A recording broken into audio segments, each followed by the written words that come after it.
हरिहर जस राकेश राहु से पर अकाज भट सहस बाहु से जे पर दोष लखहि सह साखी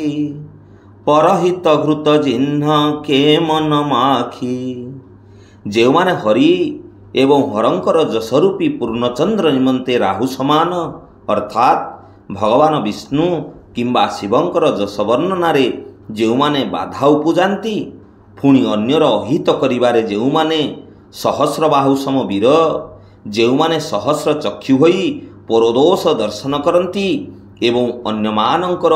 मंगल रूपी घृतरे जो मानंकर मन माछी परी पड़ी जाए माछी जेपरी घीरे पड़ी निजे पछे मरे किंतु घीह को नष्ट करि दिए दुष्ट माने सेहीपरि आपणार क्षति करी मध्य अन्य महत कर्म को नष्ट करि दियंती। तेज कृशानुरोष महिषेषा अभ अघवगुण धन धनि धनेशा उदय केत समहित सबही के कुंभकर्ण सम सोबतनी के। जेउमानंकर तेज अन्य को संतापित करुथिबा पाप अग्नि परि प्रचंड और क्रोध जमराजंक परि उग्र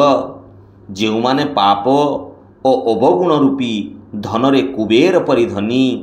जो मानंकर अभिवृद्धि समस्तंकर हित नाश करि पारे धूमकेतु परि एवं जो माने कुंभकर्ण परि सोई रहिले ही जगतर मंगल हुए।